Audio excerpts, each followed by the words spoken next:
Hey y'all, we are back with some more marriage education. Yes. And the last time we left you guys, we said that we were coming back to talk about what happens to the sex after marriage. Oh wow. What happens to the sex after marriage? So listen, we're going to get into it today, and we're going to talk about it. We're not pulling no punches. We're not holding anything back because it is such an important topic. Yes, it is.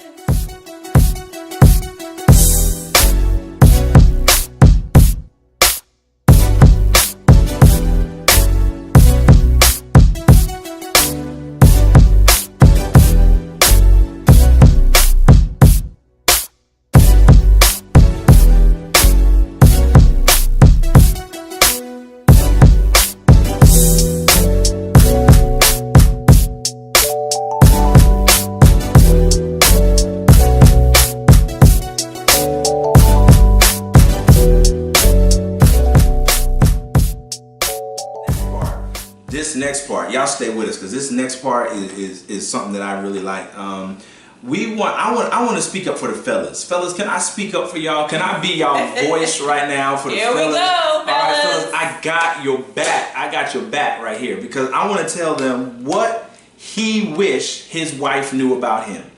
What the husband wished the wife knew about him, because we said earlier that it's our misunderstanding of each other and how we are wired, how we operate, that often causes us to have mediocre or non-existent sex lives. Right. So what the husband wishes that the wives knew. I'm gonna hold y'all down, fellas. All right. First thing, number one. All right.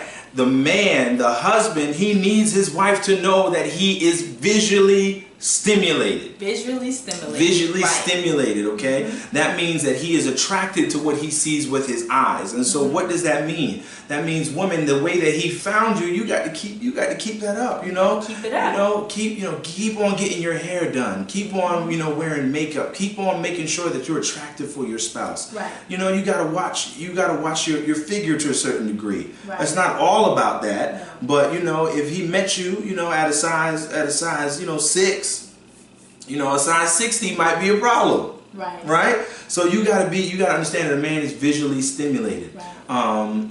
When you say that, you take care of your physical appearance. Now, on the flip side of that, when it comes to in the bedroom, I want my wife to dress respectable out in the street. I don't need her to have her cleavage out and wearing stuff inappropriate out in the street. I don't need that. Right. But when it comes to the bedroom, okay, the marriage bed is undefiled. You can't wear your granny pajamas to bed every single night. Come on, somebody. Come on, you got to break out something sexy, something visually appealing to him, because he wants to see you. You got to go to Victoria's Secret sometimes. Sometimes. Right? You got to go. You don't have to wear nothing at all. Hello. But he is visually stimulated, and you have to understand that. Ain't nothing wrong with putting on some makeup before you come to bed. Right. Smelling good when you come to bed. All of that stuff, it matters to a man. Okay. The next thing that he wished that you knew about him is that he loves it when you initiate. My goodness. I think that's a really big one. That is a big one. And I'm speaking for the fellas, man. I'm speaking for the husbands. Now, we love it when y'all initiate. We don't want to be always, hey babe, tonight you think we can, if you got a little time, please. It's been this such and such long. Man, it's time out for the begging. It's time out for the begging, man. It's time out for the begging. You got as nothing makes a man feel like, oh my goodness, he feels like the man. You swell his head up. He feels so like Superman when he comes home from work. Right. He ain't expecting nothing. You got dinner already prepared, and you just go to pulling that man into the room. Right. Come on. You like, hold up, what's going on? What you about to do? Hold up, But you gotta initiate. Yeah. Don't let it always be the pursuit of the man that initiates. When you initiate, you make him feel like a king, right. you know? And I know I'm telling the truth. Somebody send your offering. Send your offering right now. Hallelujah. And I think for that, women, we have to be intentional. Yes. Because a lot of us are not always ready. Not always. I mean, we have kids, we have laundry, we have house duties, we have a lot. So to initiate has to be an intentional action. It has to be thought of before. Okay, it's something that you have to have meditated on before he gets home. Right. You know, you have to make it intentional. You got to make it intentional. That's good. But he loves it when you initiate. The next thing that he wishes that you knew about him is that the man, the husband, loves to know that he satisfies his wife. Wow. All right? So it's cool, you know. I gotta just keep it real. Because you know, you can say, all right, just go ahead. I'm gonna just let you get it, you know. But I ain't gonna do nothing, you know, or I'm not gonna be into it. And that might be cool for one night. That might be cool for 2 nights. All right, but every now and then a man has got to feel like it does something to his ego. Right. It does something to his self-esteem to know that he satisfies you. Right. You know, to know that he can, you know, that he did his job. Right. I did my job. Right. Yeah, I did my job. Yeah. But in order for that to occur, you have to be into it. You have to be open. You have to let him satisfy you. Right. You can't just be a lump on a log and, you know, that's not what a man wants. Right. No lion in the jungle wants to hunt dead prey. Wow. That's for vultures. Wow. That's vulture business. Come on through. Save your offering now. That's vulture business. Part of the lion's mentality wants to hunt the prey. And he wants to capture it. And he wants to know that he did that. Wow. Woo. That's not even in the notes. That's not even in the notes. But he wants to feel it's important for him to know that he satisfies you. And letting him into your world of what satisfies you and what you like. Open it up. That comes back to that communication. The next thing, all right, this is the last one for you fellas. I told you, I got you. All right. He wants his wife to know that his need is not just all in his mind.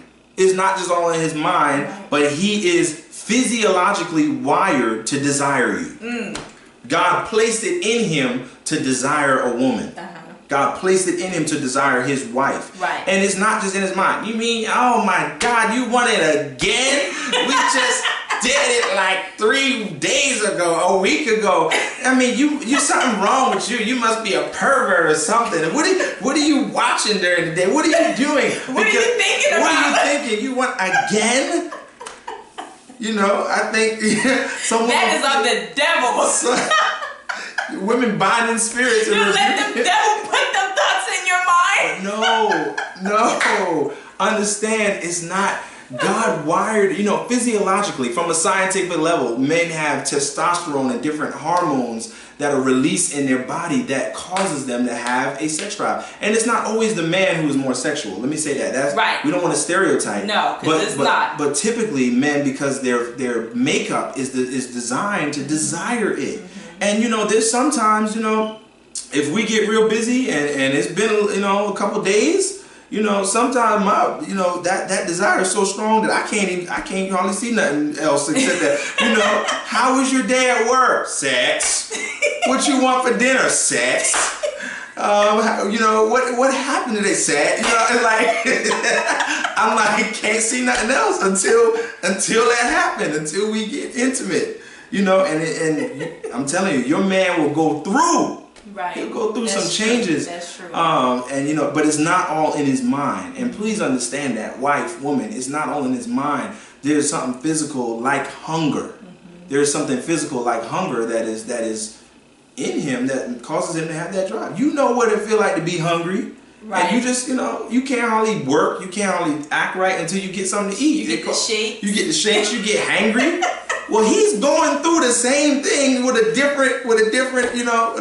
different side, but he's hungry for it and he's not being fed. So It's not all in his mind. There ain't nothing wrong with your husband. Right. There's nothing wrong with him, ladies. You don't have to break out the oil. You don't have to anoint his pillow when he's not home. And anoint him while he's sleeping, casting out them demons. Lord Jesus. Ain't nothing wrong with your man. He's just being a man. All right, so that's my, I told you fellas, I got you now. Well, ladies, I got you, okay? The things that we wish our husbands knew about us. Okay. Okay? I got you. We got this, ladies, okay? This is what we wish that you knew about us. Come on. That we need affection and touching before the bedroom. Mm-hmm. And you're not talking about, you're not talking about, you know, slapping her on the butt. No, not talking we're talking about non-sexual. Yes. Okay, holding hands. We do this, and we do this. We do this a lot. I ain't no shame in my game. I hold her hand in church, in the car. Right. You know what I'm saying? You know, rub her shoulder. You know. Right. Go ahead. Yeah. He's trying to take my shine, ladies. So, non-sexual affection. Mm-hmm. Because when you come at us slapping us or, you know, on the butt or whatever the case may be, to us, it's still sexual. Right. You know, and we don't want to feel like objects. Right. You know, we don't want to feel like, oh, that's all he got on his mind. Mm-hmm. You know, we want to feel like we're being loved, we're being caressed, you know. So, non-sexual touches and advances and affection is something that we desire. Yes. Okay. Another thing that we desire, or that I wish that, you know, these men knew about women, is that we are ovens and they are microwaves. Oh, say that again. Okay. We are ovens and they are microwaves. Okay, you can't just take your frozen lasagna out of the refrigerator, put it in the oven on 350 and expect in 10 minutes to have a nice lasagna to eat. Right. Okay, right. It doesn't work that way. Okay, we have to preheat the oven on 350 or 450, whatever you prefer. Whatever the box says on the back, we have to preheat it. Okay, men are ready like that. Right. Okay, they're ready for sex like that. 2 minutes. 2 minutes. Beep, beep, ready. And you got a nice lasagna dinner. But not for us. Right. We have to be warmed up to. Okay. Talk to us a little bit. Yes. You know, talk to us a little bit. Caress us a little bit. Right. You know, just get us to that point. Because we have so much on our minds in the daytime. Yeah. You know, we have so much on our minds all the time. We're going to get to that. We're going to get to that in a minute because I'm going to tell y'all something. But, you know, that comes in with foreplay. Foreplay, touching, kissing. You know, men, you know, for men, you have to learn to value that part of it. You know, to warm her up, like we said, like the oven versus the microwave. You know, you can't just be ready to, you know, you can't just be ready to just go at it, you know. Pounce. You know, you gotta, you know, realize that she needs to be warmed up to be ready, ready for it to be, you know, good. Right. You know what I'm saying? So. Right. And another thing that we like romance. Romance. You know, we like to walk into a room that smells nice and maybe the atmosphere, the ambiance is just right. I mean, we don't have to have this all the time. Yes. Okay? We don't have to have this all the time.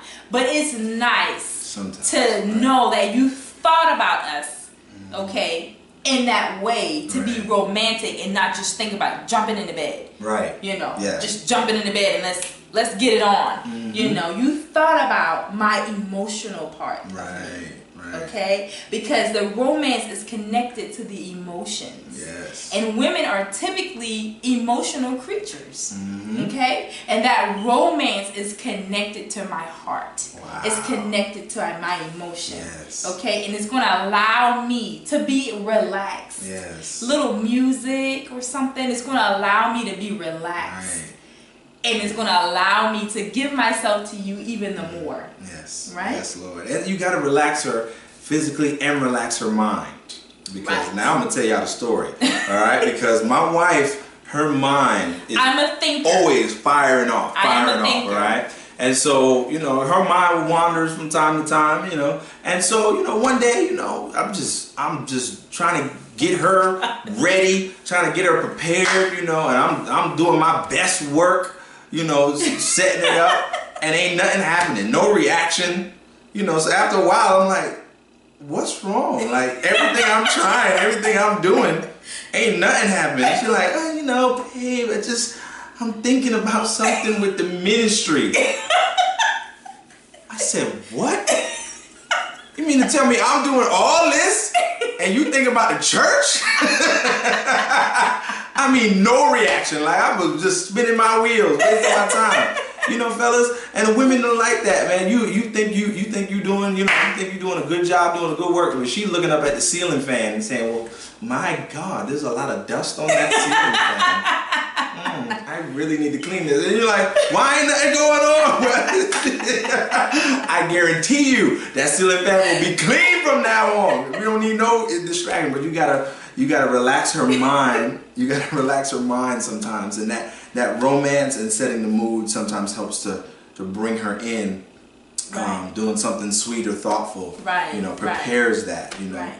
And another thing that we have a need for, that we wish men knew, that we have a need to be affirmed and to be told every now and then that we're beautiful. Yes. Because women, we're, like I said before, we're emotional. And sometimes we go through ups and downs of feeling beautiful. Right. You know, because we may have gained a little weight, or we may have not, you know, our hair may not be the way that we want it, you know, just little things that can throw us off sometimes. That's good. You know, and when we feel beautiful, we feel sexy. Come on. You know, we're able to open up even more to our husbands, you know, in that area, when and especially when he affirms us. Yeah. He's like, babe, you're so beautiful today.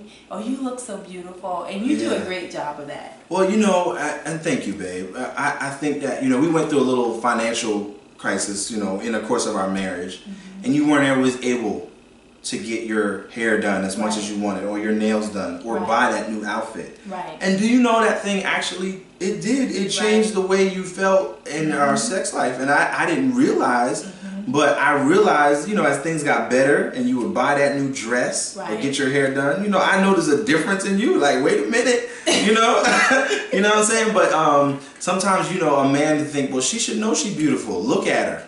Right. You know, but you affirming her. She might have just had a child. Affirm her with your words. She might have gained a little bit of weight. If you're going through a financial struggle and she can't, you know, get her hair done or get that new outfit that make her feel sexy and stuff like that, you have to be, you know, you have to affirm her. Now, if you got, you know, the money to do it, you know, women, go out and make yourself look nice. You'll be amazed how you feel more sexy when you know, make yourself look nice. Exactly. You know, and that goes back as well to what he said earlier. Women taking care of yourself, you know, your appearance, because men are visually stimulated, you know, so that goes back to that as well. Yes. So that is what I wish my husband knew. And what I wish my wife knew about me. Come on. So when you bring those levels of understanding together, and it'll